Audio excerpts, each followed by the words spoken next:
Hello, everyone, and welcome to OTF Connect. My name is Syria Skirhan, and I'm the coordinator of OTF Connect. Thank you so much for giving of your own time to join us tonight.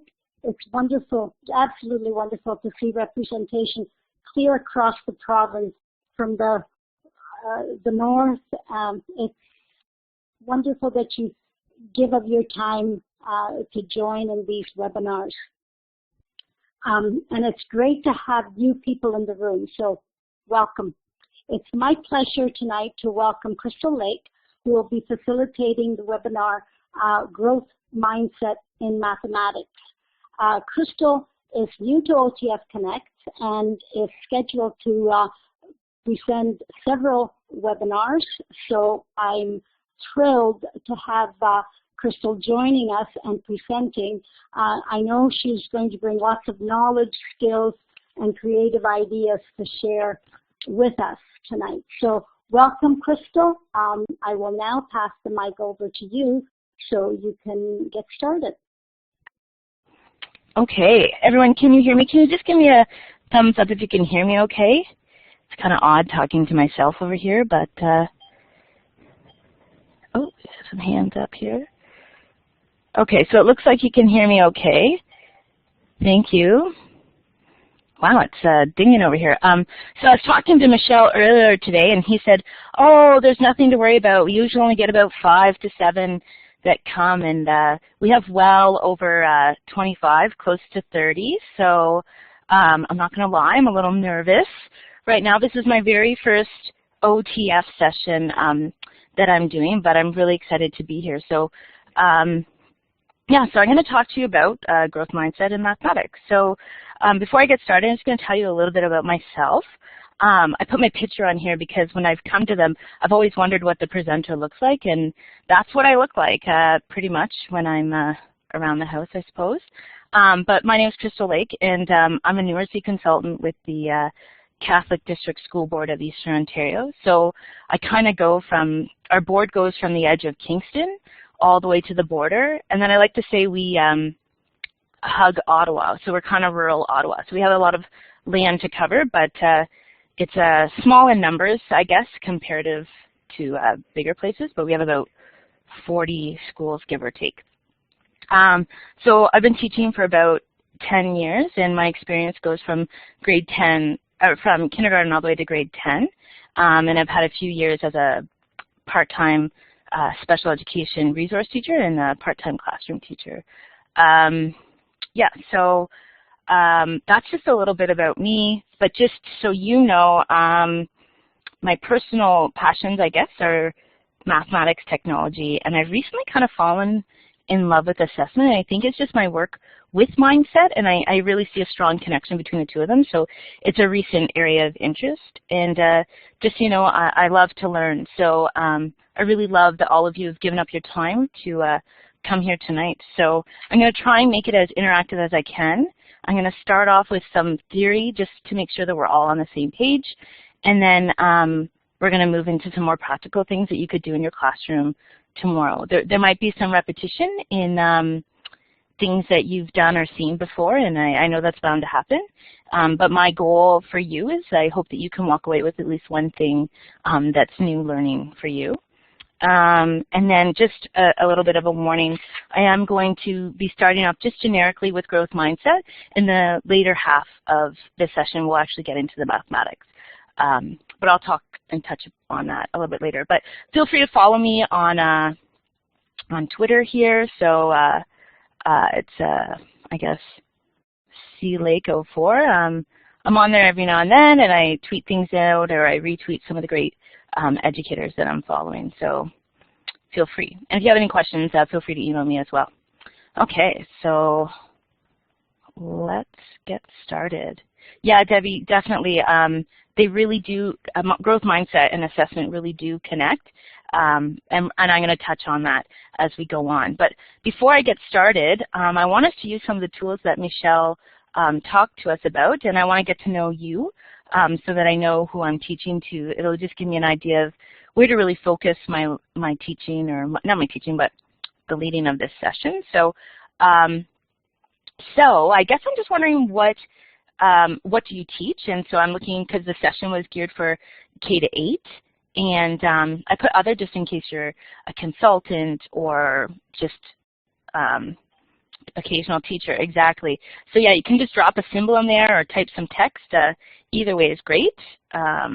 This is great. It's showing that you're using the tools. And Ashley, I'm curious to see how the tools work for you, but I think, Ashley McKay, you're the only one on a mobile device, so feel free just to add it to chat if you want, but don't feel you have to. So, okay, so we've got a lot of different Ks. So someone put primary autism. So autism actually is another area of special interest for me, just given that my son is on the spectrum. So I do have a different lens when I'm looking at things.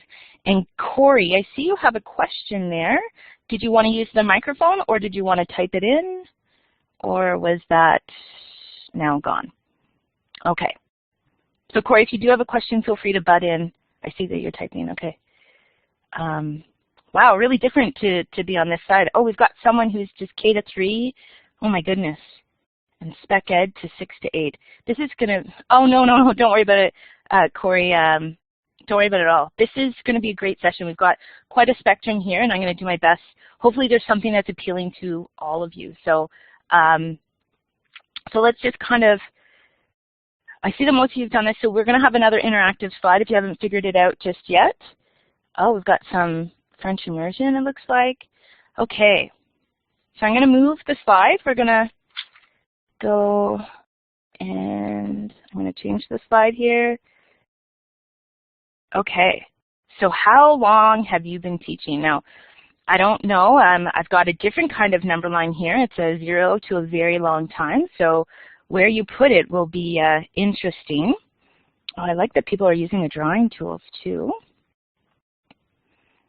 So again, we're just going to use the little picture at the bottom of our vertical slide. Okay, and I'm going to place mine right now, and I'm going to put it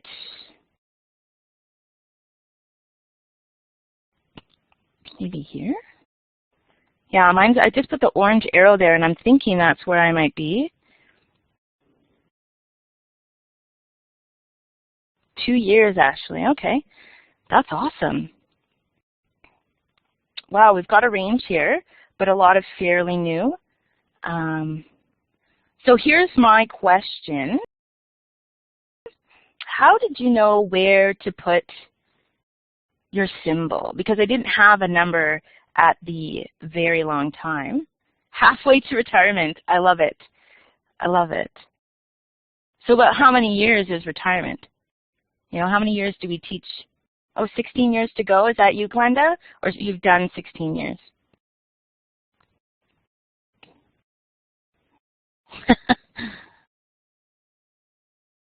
Okay. Ah. Started teaching at age 40, 9 years, double mine. Okay, so yeah, Patricia, I was on your case there too. I thought that about 30 years might be kind of the total amount someone would have in a teaching career. So I kind of went to what I thought on the number line was about a third. So here I kind of did this. I thought it was about a third of the way, and that's all I did. And I love this one, close to retirement but still learning. I love that. I think all of you are so great for being out here because we are, I don't know, learning's so fun and everything's changing, so it's great. And I haven't turned my math brain on until now. Perfect. I'm still kind of on vacation mode a bit, so this is kind of getting me hopping back into things, that's for sure. So that's great. So we have a fairly large number of us being relatively new in our early in our careers, not quite halfway to retirement. So that's good, and we still have a lot of people here who are still continuing to learn. So this is great. I'm really excited for tonight, and I'm sure I said that a bunch of times. So just kind of trying to see where we're at with our comfort with growth mindset. So I know over the past like 3 or 4 years, maybe like the last 2 years specifically, growth mindset seems to be a buzzword in the education field. So once again, you can either type your name or drop a symbol, but just the areas are, I know very little, but I'm here to become informed. I know some things, but I haven't done a lot with it.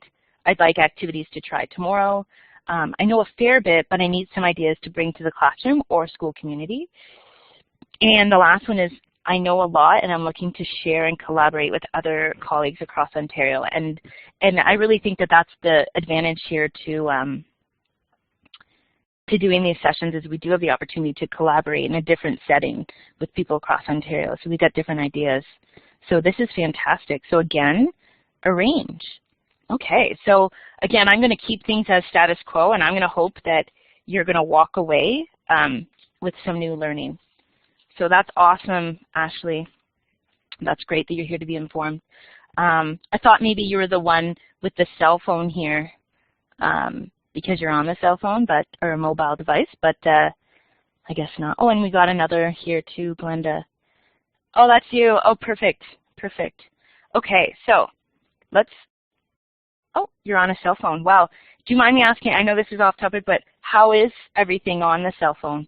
Is it clear and good to see? Oh, okay, so you're using, okay, so your home internet's not working for this. Wow, you're such a trooper to still come out. That's wonderful. Okay. So without further ado, I always like to start things off with just my goals. Yeah, Glenda, I see that you're on a cell phone as well. That's new too. So the two of you are. So just let me know if you have any questions, and keep it in the chat, and I'll try and keep up with both. But my goals here, I put them in very simple language so that we all could understand. My goal is to look at mindset and its importance. So I'm really going to go over the theoretical piece, and it's linked to education, and then we're going to get into its link to mathematics. I'm going to provide you with activities that you could use tomorrow in your classroom. And in those activities, I really did try to provide you with a primary junior activity and then a junior intermediate activity. And I mean, I think that they're good for all. Some things are a little bit more geared toward primary, but very applicable. I'm going to talk to you and review the impact that praise and assessment has on mindset. And then we're going to discuss and think about ways to shift student thinking around mathematics and the 6 capabilities. And lastly, we're going to share resources, both theoretical and practical. So I know that there's a lot going on in this session. I am asking you to watch a number of videos throughout the session, so you'll be asked to go and come back, but I'll give you amount of time, and we'll just keep track of all of you the best we can, and feel free to raise your hand or put something in chat in case I'm not noticing the chat. But okay, so here we go.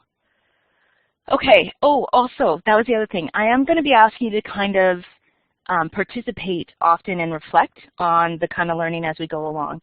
So this is the first one. So before we get started, so if you could describe what you know about mindset in just a few words, what would they be? So in this case, I'm going to ask you to use the typing feature, so the A, and we're going to actually pull it and put it on the slide. So I want you to add it to the slide,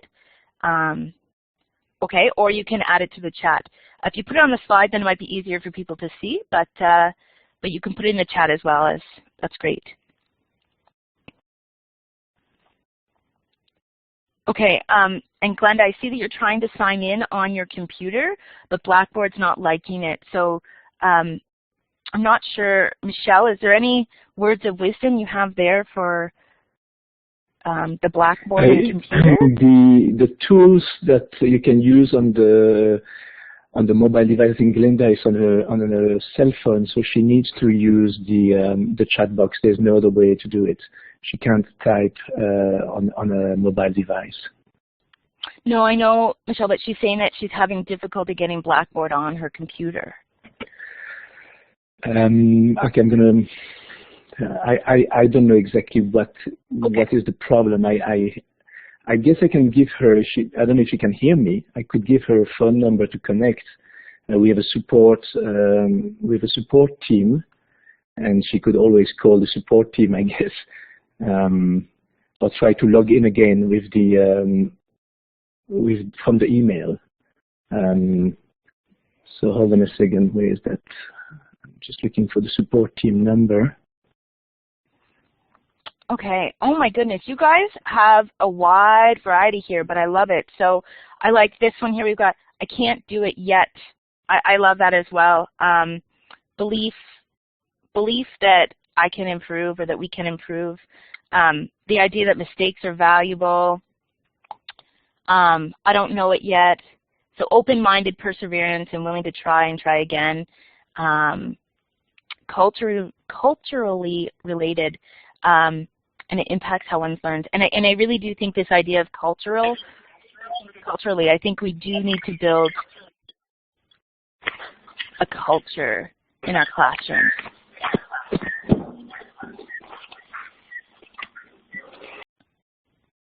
Okay, so Michelle, do you have your microphone on? Or Glenda? Would you like to share, Glenda?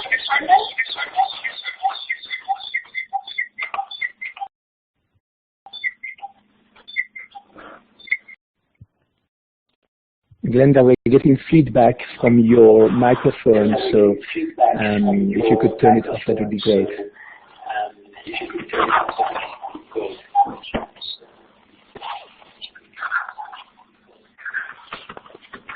Okay, well, I'll try and continue here. It's just distracting me. Okay, so yes, I really like that. It's a positive look and a way of thinking. So what I'm going to do is I am going to go through a few slides that's kind of theoretical. I just want to make sure that we're all on the same page, and you may find some new resources out of that, and then we'll get into some activities for your classrooms. Okay.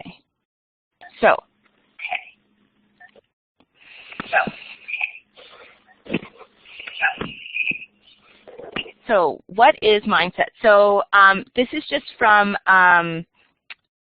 actually, Michelle's going to be sending everyone a link, a page with links, and this is from an article, actually 2015 article that really kind of defines the difference between fixed mindset and growth mindset. And originally on that slide, I had put just in 2 words, describe what you know about mindset, but I thought everyone might put fixed and growth, and I wanted just to kind of see a little bit more. So thank you so much. Yeah, so this is by, the article is what we know about growth mindset from scientific research, and the link is there in the chat. So you can just click on it, it'll take you to the article. Very easy read, but it's a great article, and it was released last year, which makes it even better. So, so just that idea that a growth mindset is a belief that intelligence can be developed. So students with a growth mindset understand the importance of hard work, and they use effective strategies and help others when needed. But in contrast, someone that has a fixed mindset, they believe that intelligence is almost like a fixed trait, and it was set in stone either from birth or the first time you're introduced to the concept. So they actually think that, you know, if you're smart, you shouldn't even have to work at it, and that it's that idea of speed, you know, like I should just get this really quickly, and if they have to struggle and work at it, then they're not smart, and they see themselves as dumb. But someone who has a growth mindset sees that effort is good, and that's how you get better. So the more we practice at something, or the more we work at something, the better we'll get, or the more likely we are to change and grow. So it really does affect their motivation in school. So someone with a fixed mindset will say that what matters is looking smart, so you can prove your ability, whereas someone with a growth mindset would see that what matters is learning, so you can improve your ability. So there's just slight differences between the two, but definitely some differences. And there's also the behavioral response to academic setbacks. So there's the helplessness with someone with a fixed mindset, and then there's someone who's a little bit more resilient. So if they face a challenge, or they do see a failure, they take it as an opportunity to learn and grow. And just that idea that they need to work harder. They need to try something new. And failure. So if they fail or they don't succeed right away, they just see it as an opportunity just to, yeah, I'm going to give up now. But where someone with a growth mindset just kind of sees it as the beginning of a story. So yeah, learning to improve your ability. It really is about that. And just that idea of yet, sorry, I'm just going to read back through some of your comments here. So yeah, that idea of yet, Jeremy, I really like that. So this article is a really great read, and it's really easy, so if you have an opportunity to check it out. But it really does matter because students' beliefs about intelligence have an important impact on their learning and their experience in school. So how they respond to these determines how successful they may be. So when students hold a fixed mindset, school can be really a threatening place for them because they're worried about people seeing them as dumb. They don't want to look dumb, so they don't want to take risks. And this can lead students to avoid challenges and really just give up when they struggle. But when students have a growth mindset, as we know, like they'll experience school as an exciting place to grow and learn, and they'll embrace the challenges and really work to master things. So just give me a thumbs up so far if this makes sense, like if we have an idea of what mindset is. So we can do the thumbs up under the happy face, and you can just click the approval button, or you can give me the thumbs down for disapproval, and that'll give me an idea. Okay, so it's underneath the happy face there. Okay, great. I'm feeling like we're good. I see some people are typing there, so that's great, and I'll just wait. Okay, good. Now, Sarah and Bev, are you approving or do you have a question?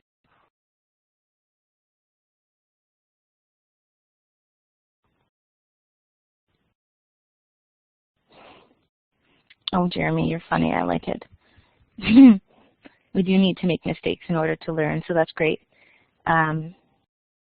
Okay. Yeah. So if you do use the hand, so when we look underneath our name, it's the third icon over, that's the raise hand. And let's use that just if we have questions. And under the smiley face icon, if you hover over it, you'll see that there's a variety of options. So there's a smiley face, LOL, applause, confusion, approval, disapproval. So if you want to give me even a smiley face or check mark, this is great. Okay. So I feel like we're all on the same page here for mindset. We kind of have an idea of what it is, so we're ready to just kind of continue here. So this is something, so persistence in isolation has limitations. We need to make sure that we are educating our students not only about persistence, but about empathy, resilience, perseverance, optimism, and flexibility. And so I recently came across this resource up here, A Mindset for Learning, and it's by Christine and Christine. I'm not going to attempt their last names because I don't want to butcher them, but they also are actually on Twitter, and I just recently followed them, but I really, really enjoyed this book. So I just found out about it a couple of weeks ago as one of my colleagues went to the Reading for the Love of It conference in Toronto and actually got to hear one of them speak about, I think it was Christine Hertz, about the book, and it's a great resource. So these are two teachers, and it's written by two teachers, so that's always nice, and I believe that one is from New York and the other one's from Vermont. And they teach, one of them teaches kindergarten and the other one teaches, I think, grade 5, if I remember correctly. And what I like about this is that it's very practical because it's written by classroom teachers for classroom teachers. So what happens is they do a chapter that's like a little bit theoretical, saying this is what we suggest you do and this is why, and it's just telling you kind of the reasons why, the research behind it, so you know that it's sound. And then the next chapter is a little bit more practical. So it talks, it goes in and gives you examples that you could do in those settings. And what I like about it is it gives you kind of a primary approach to working with mindset, and then it gives you a junior with the grade 5. But they've just done a variety of activities, and that's what kind of came out of the main focus out of the resource, was just that idea that we can't teach the idea of mindset or perseverance or persistency in isolation. We really need to kind of bulk these together, and through the research we see that it has a greater impact. So they need to be empathetic of others who are struggling and offer to help them out. You know, they need to be resilient, and this is why, because we need to continue to work through it. Just like Melissa said, she's been really using the concept of perseverance and self-regulation in mathematics, and that's kind of what this is about.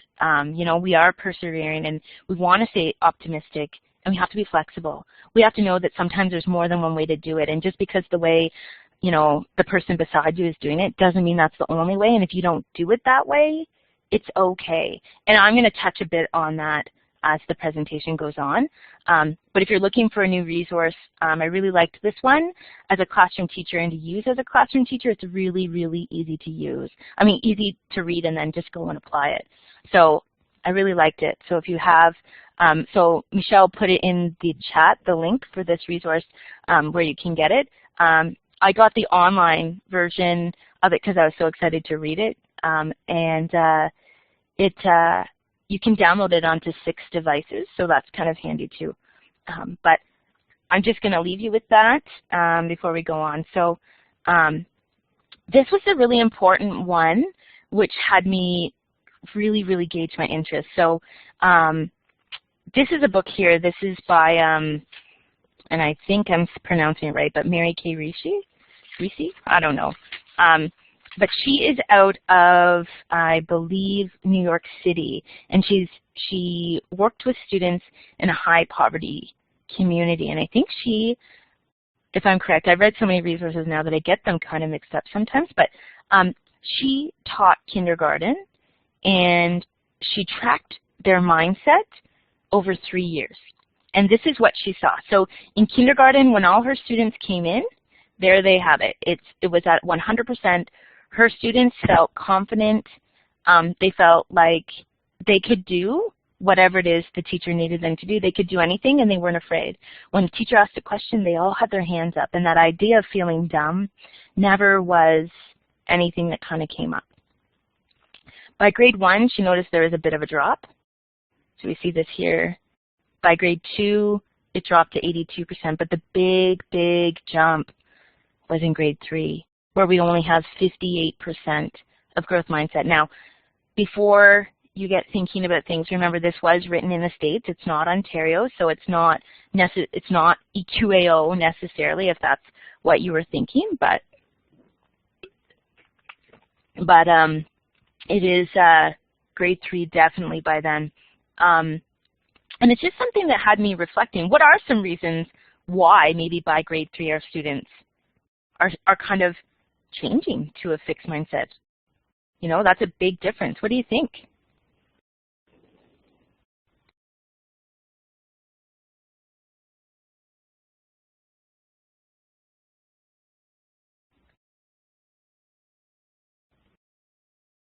Yeah, I thought it was really interesting too, Linda, that there was such a significant change from kindergarten to grade 3. I thought that was a huge jump.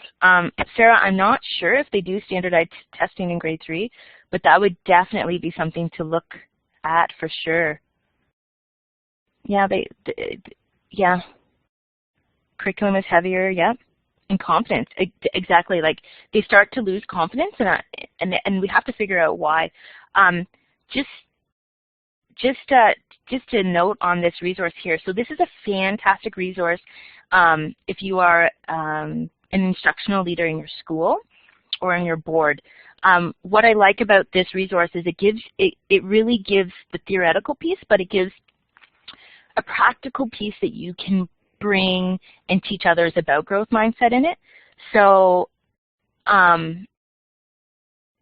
I'm going to talk to this and then I'm going to read your comments because I'm getting distracted by them. So I'm really excited though.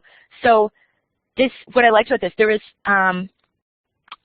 an opportunity to lead a workshop in your school, a half-day workshop, and it gives you every sort of breakdown of questions to ask to get discussion going, articles to read, videos to watch, and even the time limit that you could use in that setting to introduce the idea of mindset to make sure that everyone's on the same page. There's blurbs in here that you could put into your newsletter.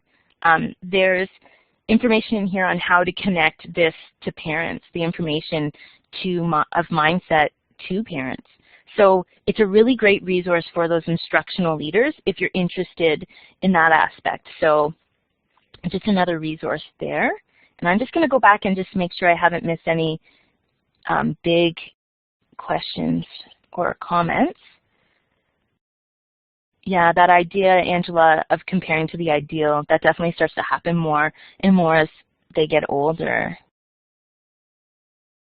Perhaps their parents saying, I've never been good at math. Yeah, and I'm going to talk about this later, but we definitely have a very math-phobic society, and it's almost accepted that it's okay that we're not good at math because, oh, I wasn't good. But we have to maybe educate our parents so that they realize that, you know, ability in mathematics or anything isn't necessarily genetic, you know?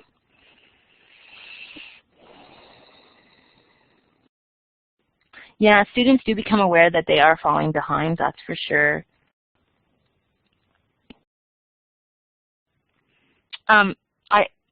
I have not heard of her other ready-to-use resources on mindsets, everything educator needs. I'm going to have to look into that one. Thank you for bringing it to my attention. It sounds great. Yeah, good. It's a really great resource, eh, Melissa? It's great. Yeah, definitely. So I guess this was just to get across that as early as grade 3, there's a significant drop in growth mindset. So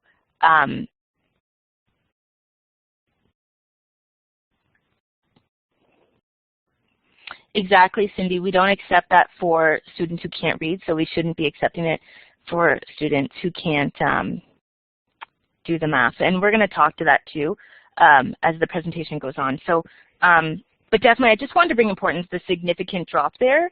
That was just in the city that and of the students that she followed for those 4 years. But it's very telling, anyways, and it's kind of has me thinking. I wonder what it would be like if we did this in our own area. You know, if we did a similar sort of research.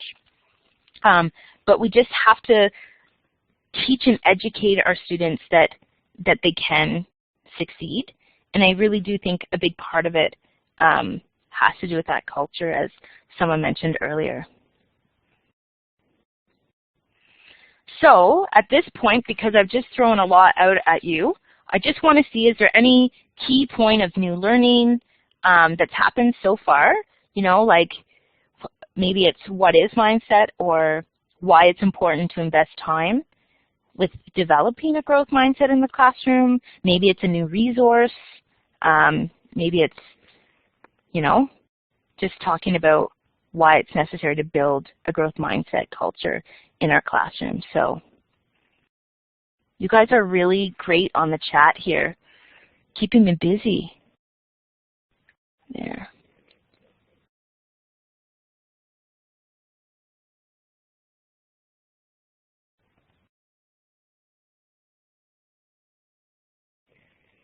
Nadine, I see that you're asking about a parent resource, the code. So it's the Council of Directors of Education put out a resource for parents on math, and there is a component or a piece to mathematics there. If you're interested, I can find the link when we go to some of the videos, and I can just post it in here.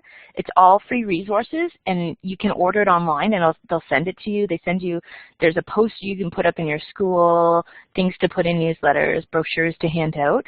So it's a really great resource. It's I can't remember the title of it, but I'll look it up when we get a chance.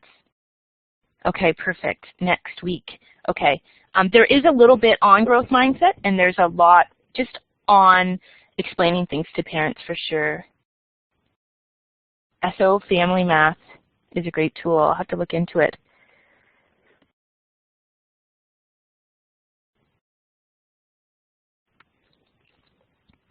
Wow, you guys are sharing lots already. Making thinking visible. Perfect.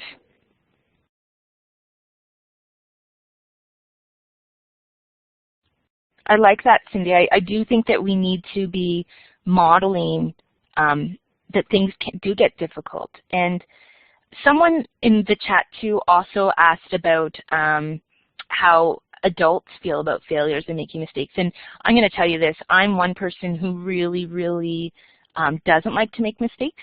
So I often don't take risks. But in this role, I'm forced to face those challenges. And this sort of session here is a bit of a risk for me too. So I'm going to take it as a learning opportunity. So if there's any feedback you have, please send it my way so that I can improve upon. So I'm looking to do that. Yes, and growth mindset is important because it applies to life, not just math. Exactly. So it looks like lots of key learning has come up so far, so we're going to continue on here. So what I'm going to do is, it's really important with mindset that we introduce what mindset is. We have to talk about it. We can't just start commenting or saying things or acting a little bit differently. We have to teach our students about it. So what I'm going to do is I'm going to go through a primary and then a junior intermediate activity. Again, I think that they're kind of flexible. You could probably do both and just pick and choose what works best for you in your class. So this might take a little while. I'm going to do my best to kind of get through it so we can get to the math, that's for sure. So this is a fantastic book, and I'm going to tell you this activity, I used part of the activity from Kids Can Press. They've got some lesson plans, and they give 2 or 3 different approaches and ways to use this book. I took a couple things from here for this, and Michelle's posted it, the link if you want to see a little bit more of the lesson. But this is a great little book, and it's written by Ashley Spears, and she's a Canadian writer. And I would say that this activity really looks at the idea of perseverance and self-regulatory actions, but it's still very fitting to growth mindset. And I'm going to say this is kind of a long lesson. You might want to break it up over a couple of days, but it's just a way to introduce the idea of mindset. So this book, if you don't have a copy of this book but you'd like to start with it, there's versions online of people reading it. There is one group, it looked like maybe grade 8 students maybe, that kind of did something with it that's kind of interactive. So you can use this. You can look it up on YouTube if you're interested. I didn't put the link in my presentation, but just a note there if you're interested in it. So it's about a little girl and her dog who is her assistant, and they set out to make the most magnificent thing.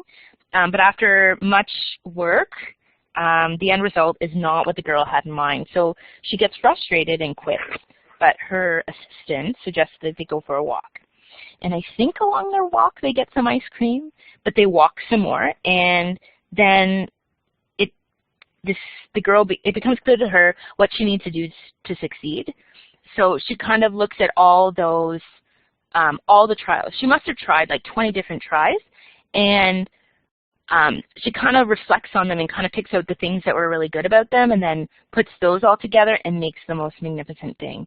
But I feel like it talks about self-regulatory effects because she walks away, you know, and eventually reflects on it, but that wasn't the intention. The intention was just to go for a walk. She had quit, but then she thought about it a bit more.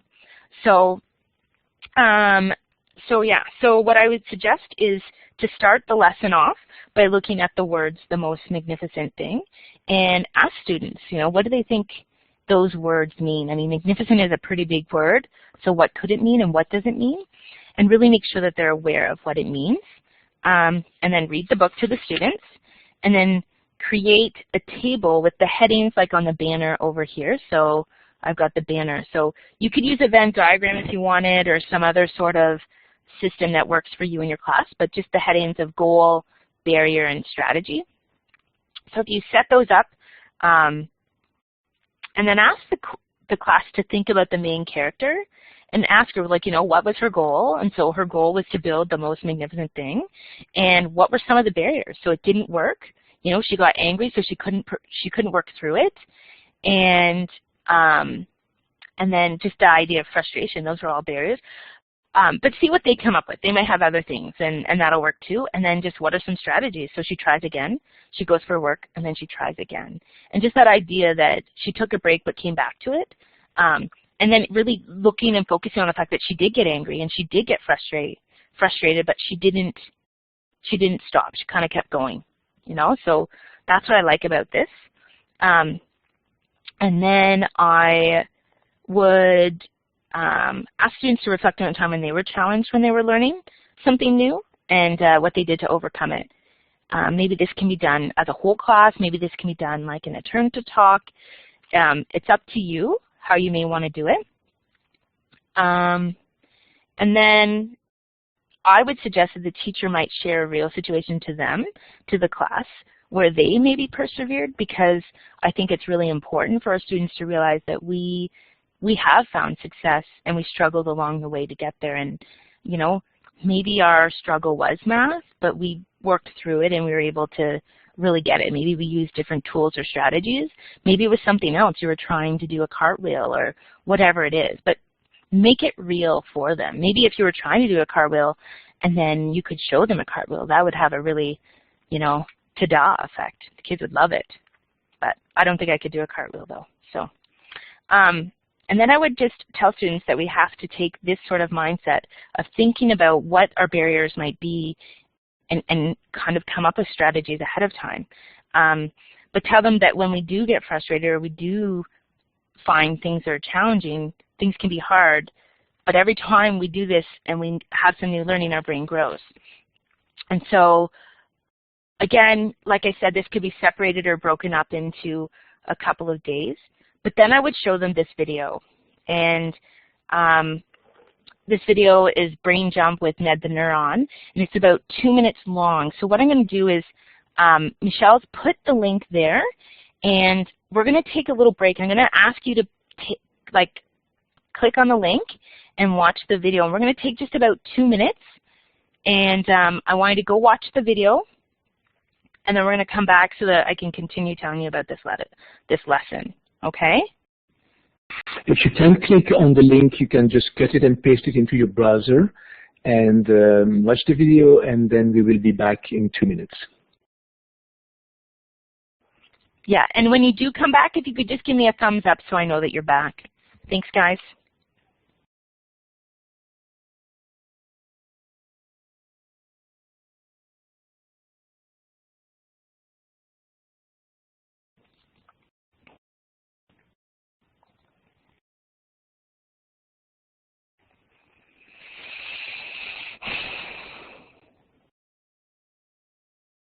Your brain is an important and powerful part of your body. It controls your muscles so you can move and speak. It lets you create, invent, think. It allows you to feel, laugh, and dream. Your brain makes you, you. Recently, scientists discovered that just like our muscles, our brains can grow and get stronger too. In fact, your brain changes every day as you experience and do things. The ability of the brain to change is called neuroplasticity. Taking on challenges makes your brain stronger. A challenge is something that you find difficult. It could be or a mind-bending puzzle. It could be learning an instrument or making a new friend.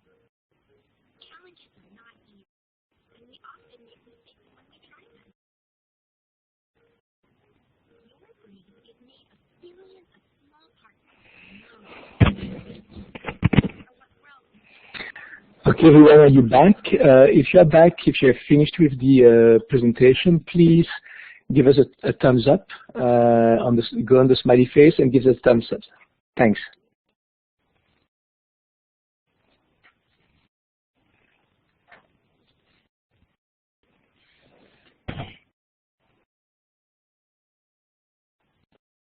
Crystal, I think that most people are coming back into the classroom. You can resume. Remember that you need to click on your talk button. Yeah, great. Okay, perfect. You love the music and was distracted. I really feel that that video is really good for a primary setting. It talks about that idea of our brain growing and getting stronger, so it's good.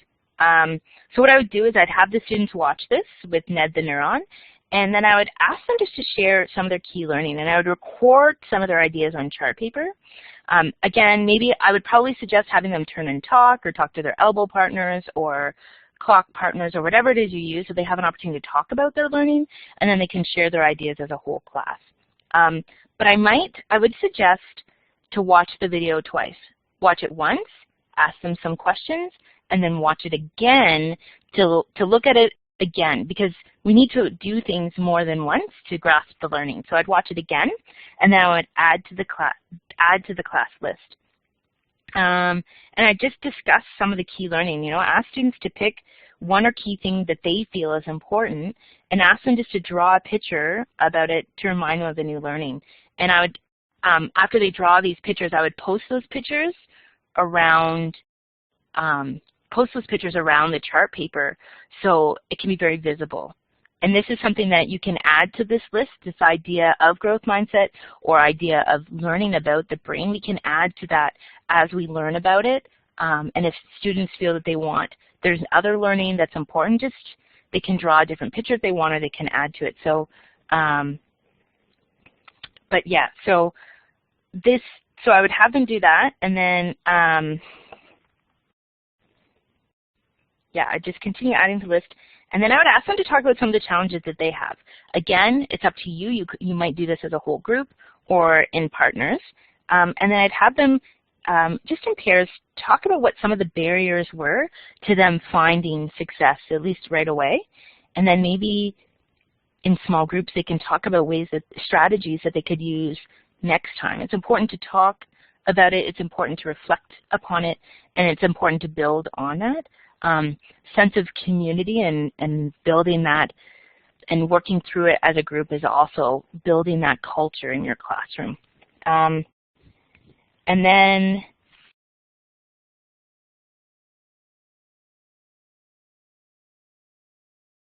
Crystal, it looks like there's a problem with your microphone. We can't hear you anymore. Or, oh, okay. It turned off, but I didn't press it. Okay, okay, no problem. Sorry. Are we good? We good now? Sorry, guys. Yes, we're good. We can hear you well. Okay, so I hope I wasn't out for too long.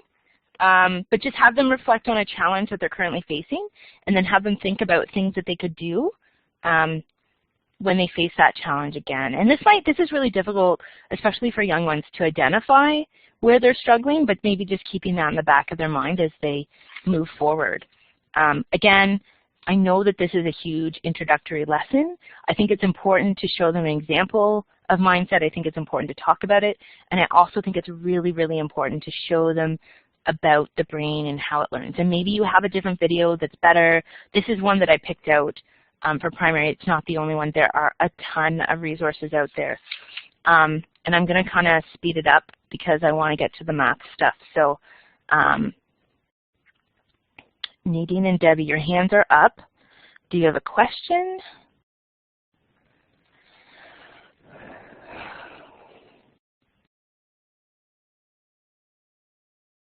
Okay, if you want to lower your hand, you just click on it one more time.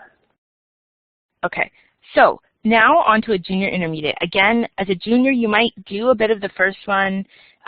You might do this one. It's up to you depending on whereabouts in junior you are. Like maybe grade 4 might do the first one, but it's up to you. So this one, I do have statements that connect to math. Maybe you want to change that, but I kind of have a before and after, and I wouldn't necessarily do the after column after this lesson's done, but I might do it after we've started to talk a bit more about mindset. And just so you know, like that idea of mindset isn't something that we do initially or right off the bat. It's something that we continue to build on. We continue to make it very present in our classroom. So, so this is a longer video, and I'm kind of hesitant to have us watch the whole thing, but it's such a powerful, powerful video. So I am going to have you do the whole thing. It's 8 minutes long. But maybe just watch it till about the 6-minute mark, and then come back if you can. The last little bit just is people talking and reflecting, but it's up to you. But again, just give me a check mark when you're back after seeing it. So Michelle's put the link. It's called The Science of Character, and it's a phenomenal video. So please take a moment and do that, and we'll be back in about 6 or 7 minutes.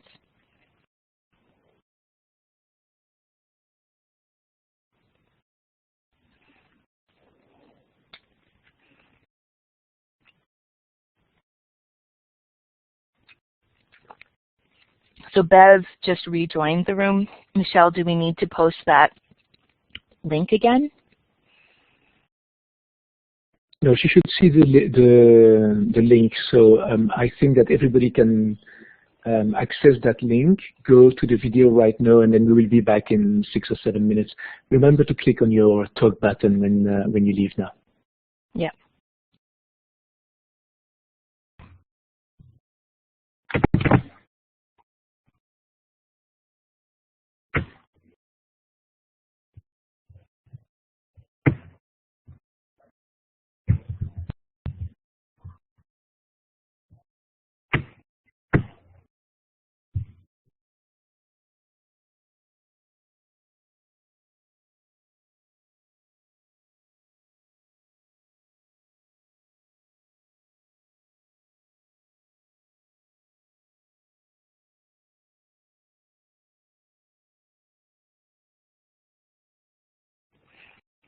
Hi, Liz. Yeah, this is one of my favorite videos for sure. I find it really appealing not only to junior intermediate students, but just even adults in general.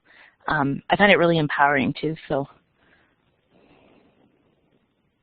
yeah, click on the smiley face when you're back, just so we can keep track of who's back. So we got a couple back. And a number of people typing, which tells me that we've got quite a few back too, so that's good.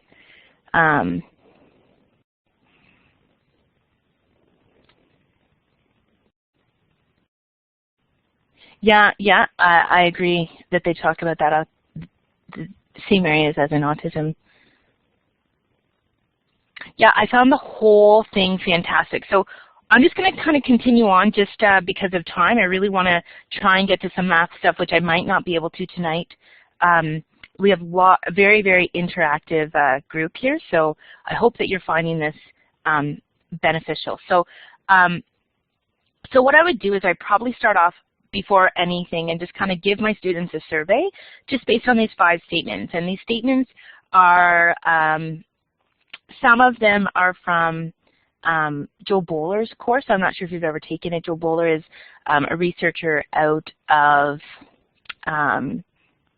the UK, I guess. I'm having a brain freeze right now. But anyway, so she does this course, and you can take it for about like 175 or something. And she gives you activities, but she gives you the survey to do at the beginning just based on that idea. So there are some students who simply won't get it in math. In general, people's math ability is something that can be changed with effort over time. Some people are born good at math, some people are not. Making mistakes in math helps me learn. And then our character is developed. It is who we are, and it cannot be changed. So just having them, yeah, Stanford University, that's right. She's connected with Stanford, and she actually is Dan Meyer. I'm not sure if you've heard of Dan Meyer. He's another great person to look up. But yeah, so she kind of supervises him. So there's some really great math learning going on.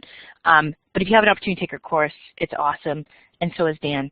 So, but I would have them start with these statements, kind of get an idea of where they stand before, do some activities, and go there. So then I would start with that, and then I would watch the video, and it's like an 8-minute video, so you need some time. And then I would have students partner up and talk about the key learning from it, because as you said, and everyone kind of agreed, it's a very powerful video, and there'll be lots to say, but it's going to be meaningful, and they'll reflect. And then I would move into this area here. So what I would do is I would review the terms on the periodic table of character strengths, and you can get this picture right from the letitripple.org site, or org, or however you put it. But I'd really talk about what these character strengths are, because sometimes we know them and sometimes we don't, and sometimes we think we know them, but it's really important to define them. So I might do a jigsaw approach depending on how many you have in your class. Maybe each person defines one. They can use any resource they want, but I would have them try and put in their own words or their own example. And I would talk about this as a class. I might even define them, have them define them some sort of way to kind of make like a dictionary, so to speak, of these words. It's really important that they know what these words are for this activity. And so then I would have students reflect on what they've learned about these words and pick out what they feel their top 5 character strengths are. And this is just personally, they don't really have to say why, but have them write it down somewhere and give it to you so that you have it. Their name on it, write it down. It's going to be really important for the reflection piece. Then what you're going to do is you're going to give students an envelope or a box or something, each student that they can decorate, and maybe they'll put their name and maybe 3 symbols that represent who they are. It can be anything. So mine might have an infinity sign because I like math, and it might have a volleyball if I can draw one because it's something I like to play, and then it might have a picture of my family because family is really important to me. Those might be 3 symbols. They don't have to be exactly symbols, but maybe at least 3 pictures that kind of represent me. So then each student will do this, and it's kind of like Valentine's Day maybe. Maybe it's a bit young, maybe you want to do something different. I've seen someone just take a piece of paper and put their names at the top and leave it at that. But then what I want you to do is I want to give each student the names of everybody in the class. Maybe it's on a sheet of paper and it's a class list or something, and every student needs to pick a retired chemistry teacher. Every student needs to pick 2 strengths for every student. So if you know what these are, you should be able to pick these out for every student in your class. And I think this is really important for building that culture and building that confidence, and really for the students to reflect on their character strengths.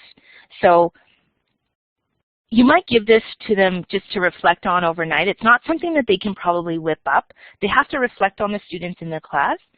And depending on the class and the level, you want to make sure that kind things are being spread here. So you might want to collect the sheet and review it. But then students will cut the list into strips and put those strips in the person's envelope. So if Michelle, if I was writing for Michelle, his name would be on the sheet, and then I would have just the 2 character strengths that I think best fit him. And that would go in his envelope. And then we would do that for everyone. So everyone should have a strip of paper with 2 words from every student in the class. Make sense so far? Can you give me a check mark if this is making sense so far? Perfect. Perfect, perfect, perfect. Okay, I got lots of check marks. Okay. Then what they're going to do is they're going to go to Wordle.net. And I'm not sure if you've ever used this site before, but this here is an example of a Wordle. I just grabbed a picture of it off the internet. It's not what theirs would turn out. But what I would do is have those students take those character strengths that their friends or their classmates have said that they have and put them into Wordle. And what Wordle does, if you're unsure, is, so Wordle, yeah, Wordle.net. So what it does is the words that are repeated the most will be bigger in this display of words. They can choose their colors and play with it after, but the idea is that they'll see those words that really stand out, and that's going to identify to them what their character strengths are now as perceived by people around them. And I think that's going to be a really powerful message, and it might be really good if students post these around the room, or this is something they keep and hold on to. It's up to you, but I think this would be a really powerful activity for them to see, especially if the class is using the periodical table of character strengths, because then everyone's using the same language, and I think it's really going to be very meaningful in that respect. So then what I'm going to have them do, what I would have them do is I would have them compare the class top 5 strengths to their own top 5 that they thought. So they'll reflect on that, and then I would have them kind of pick one of the words that are smaller. They have the choice, but it wouldn't be in their top 5, but one of the other words that is smaller that they might like to work on. And then they're going to kind of maybe write a journal entry or talk about it with a partner in the class about what they want to do to improve upon this. And maybe together they can have a conversation of how they can develop that strength. So it's really meaningful, and then after seeing the video, they see, okay, if I work at it, I can develop that character strength. So I think that that'll be a really meaningful activity. So maybe it's something you'll use. Monica, do you have a question?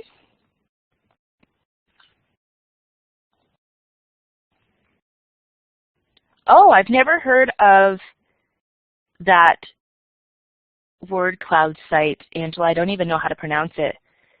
Tagxedo, maybe? I don't know. Sounds great. If you'd like, maybe you could post the website in here for us. But again, we get the idea. Okay, no worries, Monica. I just see that you have your hand raised. So if you want to click on the hand button, then we'll, if you just click the hand button again, perfect, you got it, it goes away.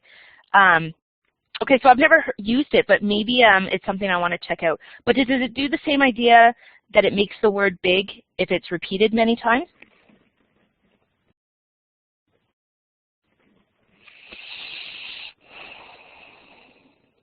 Perfect. Okay, so then moving on, I would watch this video. Michelle's going to post it in the thing. There it is. But it's really a 2-minute video. Maybe we're not going to watch it because of time. But again, it talks about neuroplasticity. It talks about it really talks about the idea of adapting the brain and how we can work at things. So it re-emphasizes that idea of character again, but really talks a little bit more about the brain. The science of character really talked about developing those strengths and just touched on growth mindset, and this talks a little bit more about the brain. So then I would give, after watching the video, I would give the task to students to, maybe in pairs or groups, it's up to you, to come up with a tweet that summarizes the video. So a tweet is 140 characters. They can actually tweet it if you have a class Twitter account and maybe you come up with a class hashtag. Otherwise, they could just do strips of paper and you can put those up around the room, maybe with a little bird on it or something like that. It's up to you, but the idea is let's keep it concise. What are things that we've learned about this? And maybe having it posted around the room keeps it a little bit more visible, but it depends on how into technology you are. Or maybe use like a doc, a Word doc, not a Word doc. Well, you could use Word Online or a Google Doc to kind of share the learning there if you wanted as well. It's something they could refer to. But then we're going to share the tweets. So we'll make sure that everyone in the class hears them, and we'll see what the trends are and what the key learning that happens. And then I would ask students how this can fit or adapt to mathematics. And then how we can take this knowledge and apply it to new learning in math or actually in any subject area. And then just talking, just having a really reflective class after you do this, or a few classes. Again, this one's definitely going to take more than just a class, but it's definitely that's going to fit to the character education or religious ed kind of portions of your class. It's really fitting. And then just, you know, talk about what we need to do in order to find success in the new things we learn over the next few months. And then when you feel that you've talked about mindset a bit more, then you give them the after survey and see if there has been any change. Yeah, I love the idea of the tweets too. It's short, sweet, and it just keeps everything concise. And if you do have them posted, it's just a quick reminder, you know. So again, I'm just going to ask, just briefly, we'll just stay on this for a little bit. What are some ways that you guys have introduced mindset to your students, if you have? again, those that are on mobile devices, just know that you won't be able to do that, but feel free to add it to the chat, or you can add it to the slide.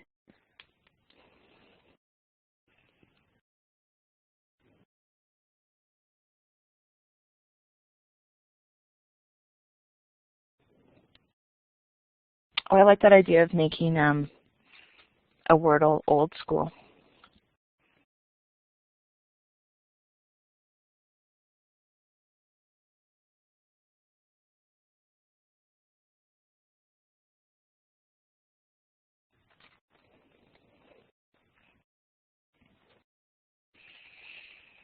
Class Dojo had some great videos out there, that's for sure. I'm going to have to see if I've seen that one, the TED Talk one.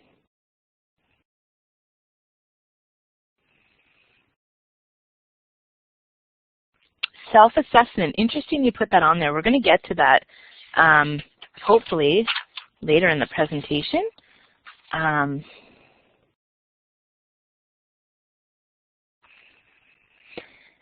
I've seen that video of famous failures, and that's really appealing to an intermediate group for sure, eh?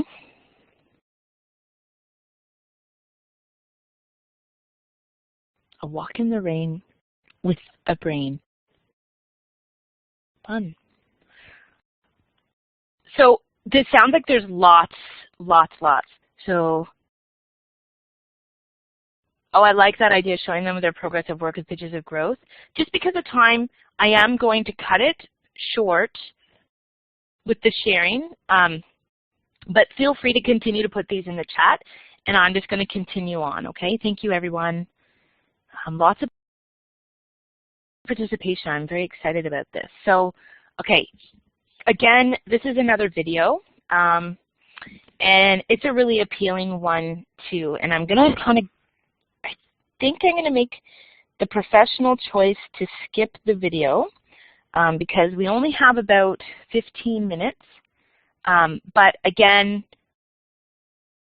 so Austin's butterfly is great, and that is in my presentation in a little bit when we get to assessment.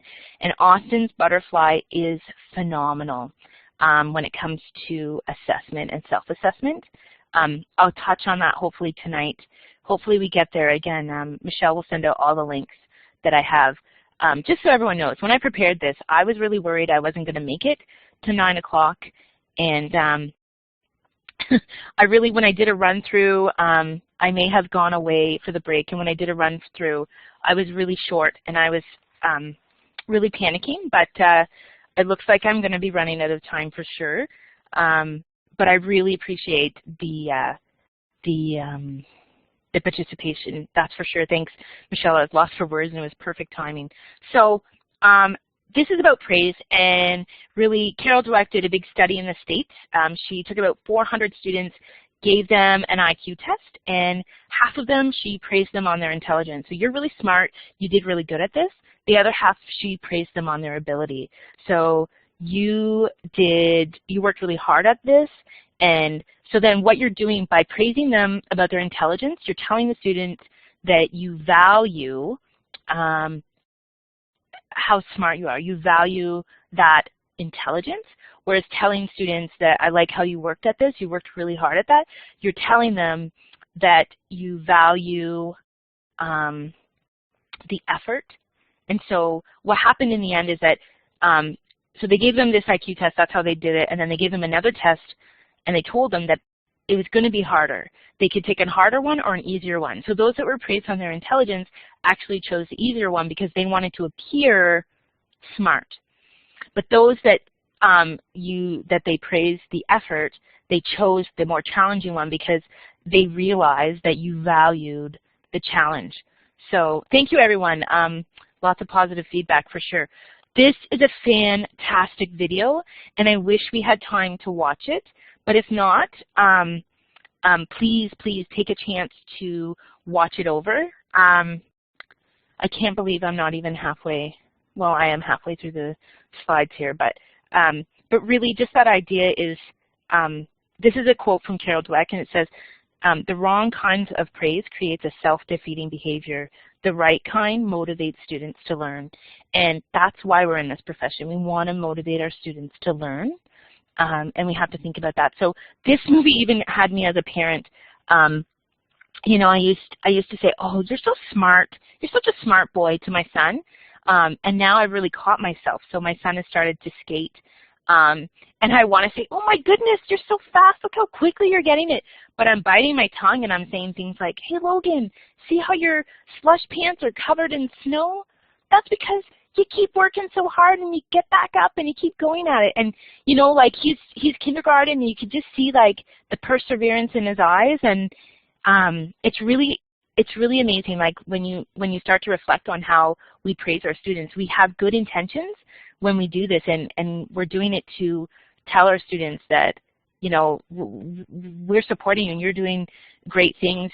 We just have to be mindful in the ways that we do approach students, so, and what we say to them. So here's just a couple examples. Again, we saw this article early on, and it's from 2015, but just some examples of turning ability praise into process praise. So I see that you're good at English. You got an A on your last test. You might say, you know, as a parent or whatever, you might say, "You really studied for your English test and your improvement shows it." So it's the same thing, it's just twisting a little bit. Or the one that I might have done as a student. Yes, you'll have access to this for sure, Cindy. So then underneath you might say, "You got it, I told you were smart." I'm not going to say, like, I'm not going to deny it. I definitely use that for sure, and I'm sure that this one was said to me as a student. Here is a different way to do it, to make it so you're going to praise their effort. So I like the way that you tried all kinds of strategies on that math problem until you finally got it. Again, I know we haven't gotten to the math yet, but we're going to get there. So here's some things that I struggled with when I was first learning about mindset, and I just, that article that's posted up there, it's a really great read because it gave me a little bit of an eye-opening to the idea of mindset. So right here we see, like, I'm going to ask you this. So what would you say to a student who gets an A without really trying? Feel free to add it in the chat. So what would you say to a student who gets an A without trying?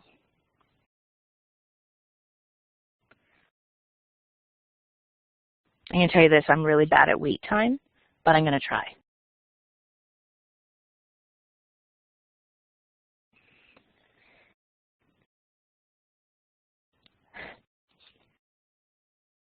Actually, just so you know, with wait time, I always, it's one of the things we're working a lot with talk moves and that sort of stuff. So,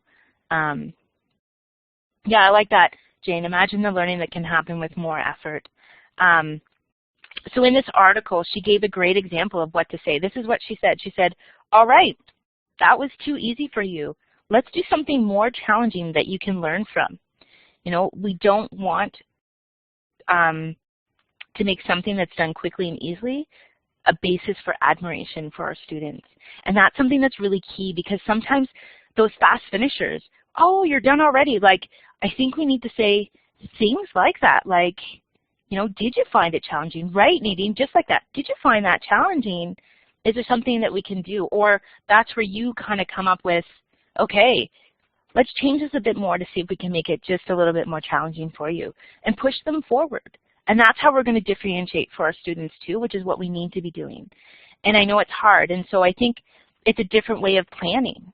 You know, when we are planning our lessons, maybe we need to think about things, you know, have questions. Students that find this easy, here's a question I'm going to ask, you know, and do that ahead of time, because you know that there's a 4 or 5 in your class. And that's that idea of, we don't want students to think that we admire speed or just things that are done quickly. And that's the thing, like, that's where wait time comes into play too, which I didn't model very well at all.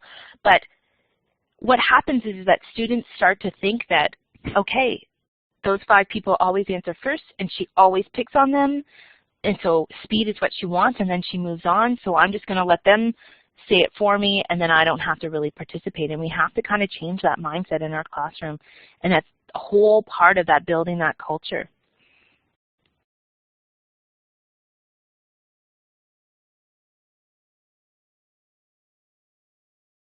Yeah, so the other piece to look at is, this happens all the time too, is what do you say to students who work so hard but doesn't do well?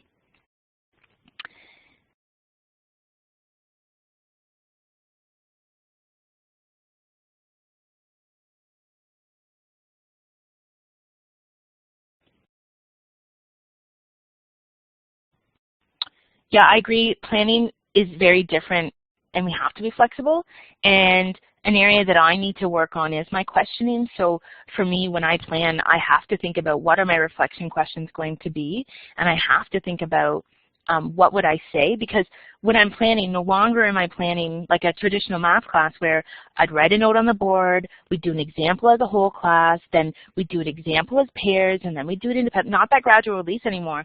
That's not how I plan. How I plan is I'm going to have this question. Maybe it's an open route question where they all will come to the same answer, but there's different ways. So then my planning is, here's my question, and think of ways that my students might answer the question, and then think of guiding questions I can ask them to kind of turn their thinking around. And I think that that's kind of the way we have to plan now. I think the approach to planning is very, very different. Yeah, giving students the opportunity to talk about things definitely is what they need, and collaboration is important too. And in that article that Michelle posted, she just said, I like the effort that you put in. Let's work together some more and figure out what you don't really understand. So that idea of even collaborating one-on-one and working through it. Yeah, exactly. Ashley, you nailed it. You just said you just typed what I just said. That's perfect.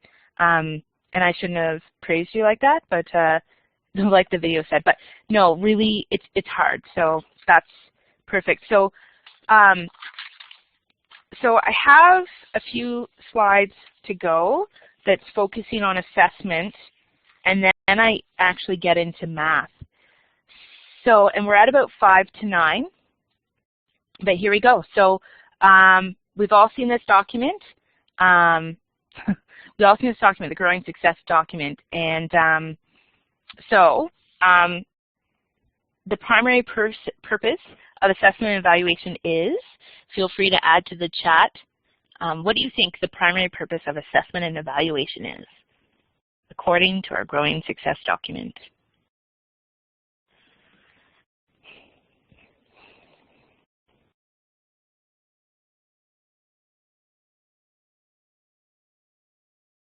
To improve student learning. You nailed it, Monique, and whoever's typing. Just because of time, I am going to go to the next slide. To improve student learning. That's exactly it. Sorry about that. So just they say that once you put a mark on things, this is latest research showing, so once you put a mark on a task, whether it be anything from a spelling test to a handout, to anything, once you put a mark on it, in the student's mind, the learning is done. Students see a mark, and that's it. They think, okay, this is marked, and I don't have the opportunity to learn anymore. Yeah, we need to put a little bit more emphasis on feedback. But this is the thing. So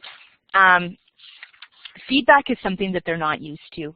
Maybe they are, but some students aren't used to this, and we have to create a culture where they understand that when you put feedback on something, they're going to have the opportunity to read that feedback and try it again. So I don't know why that keeps changing, but I'm going to move my mouse away. I'm sorry. So this is Austin's butterfly. And so Austin's butterfly is a fantastic video. It's about 6 minutes in length, and it talks about Austin. He's a grade 1 student, and his journey through creating the tiger, I think it's some sort of tiger butterfly. It's a really cute video. It is from 2002, but it's still very valuable. I saw this at a workshop a couple weeks ago, and Garfield Jeannie Newman introduced it to me, but Michelle's put it in the chat, so you can see it there.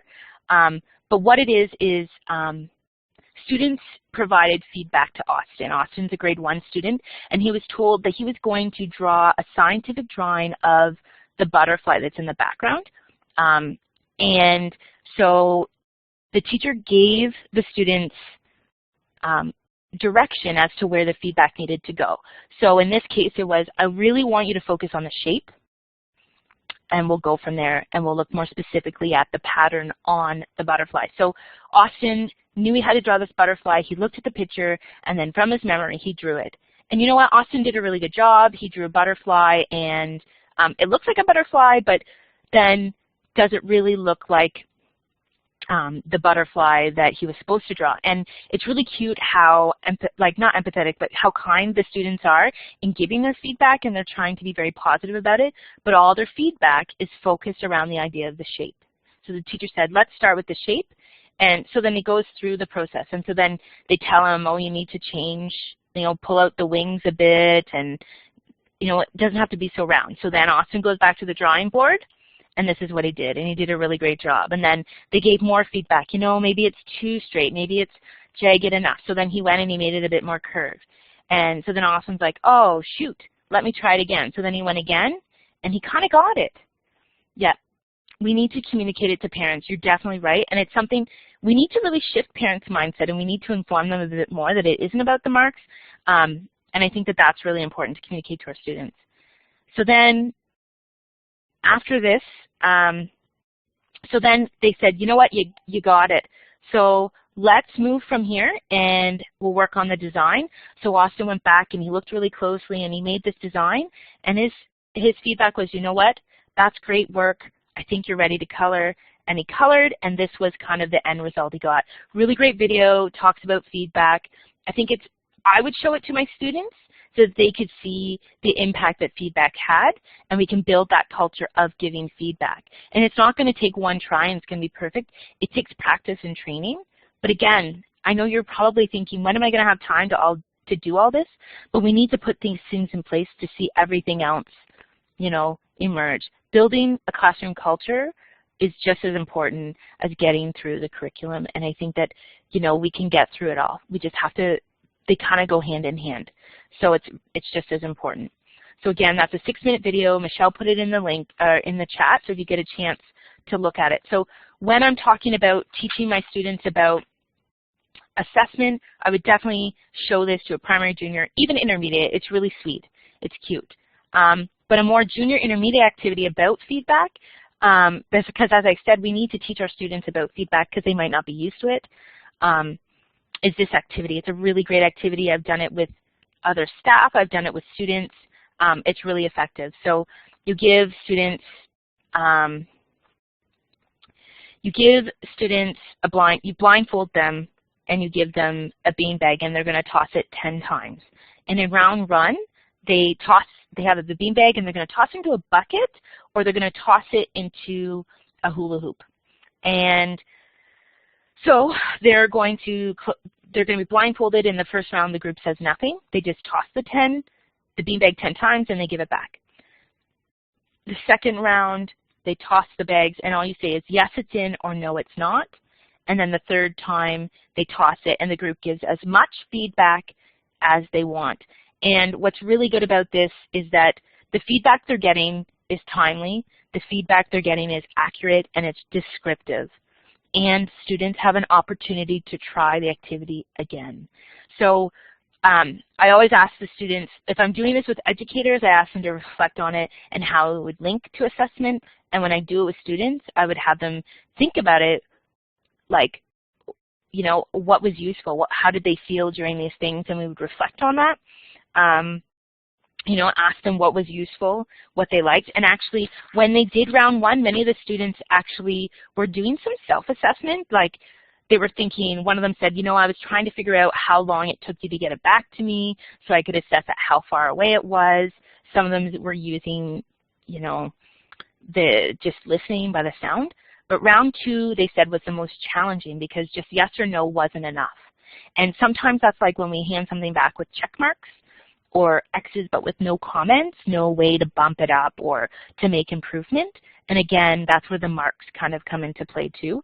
but the third one they obviously found it the most useful. And actually, every time I've done this, there's been no beanbag to land in the bucket for round 1 and round 2, only in round 3. And there was often a lot of success there. So it's a really great activity to do with students and teachers. So again, I'm sorry I'm rushing through this. I just want to kind of get through the next couple slides, and then I might have to leave it at that. So, but again, it links to math, but it links to everything. So just, there's a study done by Ruth Butler, and it was done on assessment evaluation. She kind of points out that when students are only given marks, there's no gain from the first to second lesson. Students given only comments scored an average of 30% higher from the first lesson to the second lesson. And students given marks and comments canceled the beneficial effects of the comments. So what happened was the marks canceled out the comments because all the students saw was the mark. So we really have to think about that when we are putting marks and feedback on our work. Feedback does not always have to be written. Sometimes it's just quicker to sit down and have a one-on-one with our students.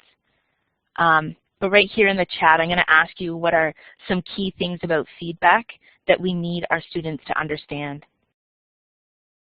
I know, Jeremy, definitely something worth considering.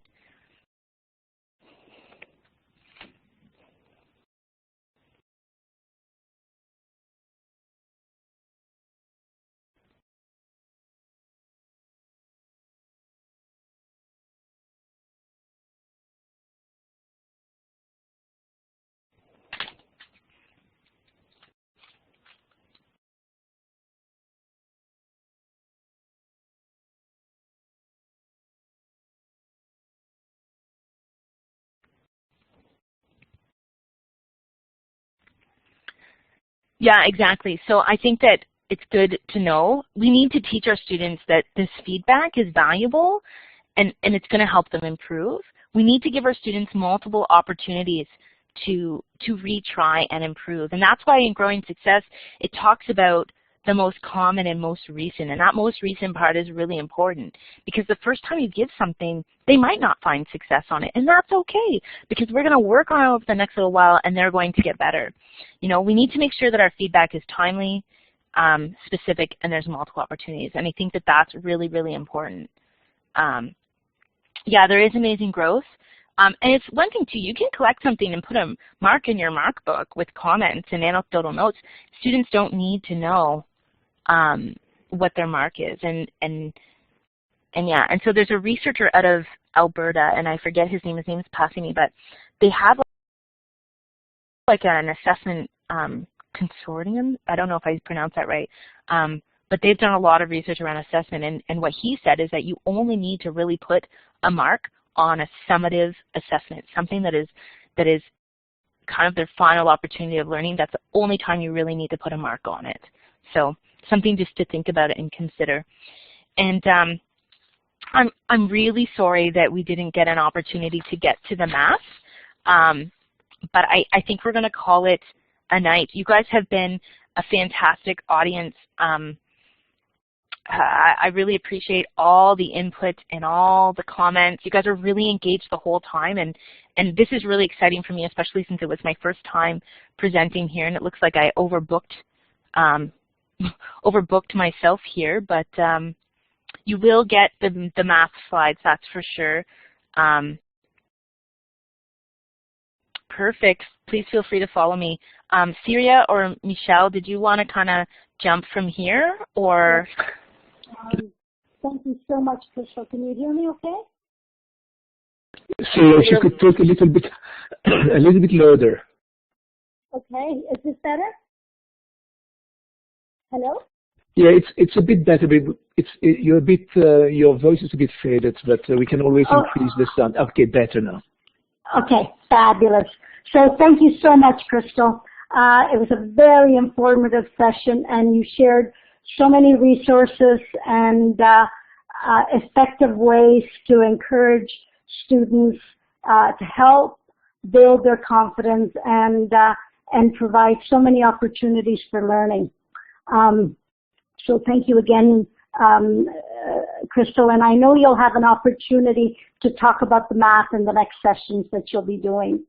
I'd like to thank each and every one of you for giving of your own time to participate in tonight's session, and I was really quite impressed at the amount of sharing and collaboration that was happening in the chat tonight. You never stop typing. It's fabulous to see that kind of participation, and I certainly do hope you'll find ways to use Crystal's ideas and strategies with your own students. Now, here's in the slide that Michelle has just put up is the upcoming sessions, and the link at the bottom will take you directly to the calendar, so you can sign up for some of these sessions. Do share the links with your colleagues so that they and encourage them to join us. We've got quite a rich program for the rest of March and April and May. So we're completely filled till the end of May. So it is pretty exciting.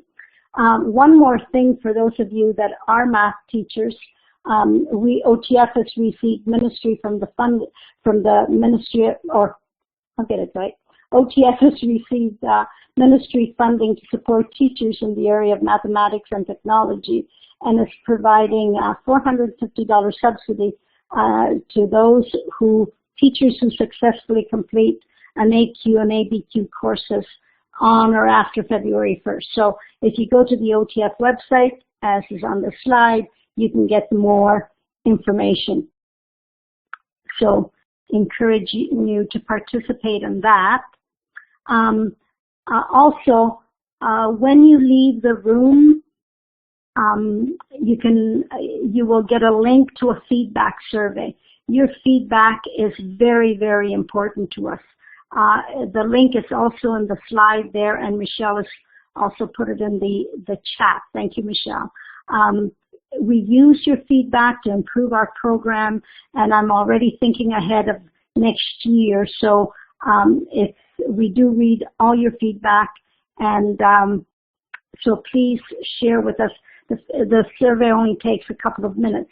The beauty is this year, once you do fill the feedback survey, you'll get a link, and we'll be able to create yourself a certificate of participation. So any live session you attend, you will get a certificate of participation that you can save as a PDF and print for yourself. So thank you, Michelle, for all your help in making tonight's session run so smoothly. Thank you again, Crystal, and everyone. Have a wonderful evening, and I know it's kind of hard getting back after having a beautiful week off, and I hope you all had a chance to rest over the March break. So see you in upcoming sessions, I hope. Good night, everyone. Thank you, Celia. Thank you, everyone. I'm going to stop the recording.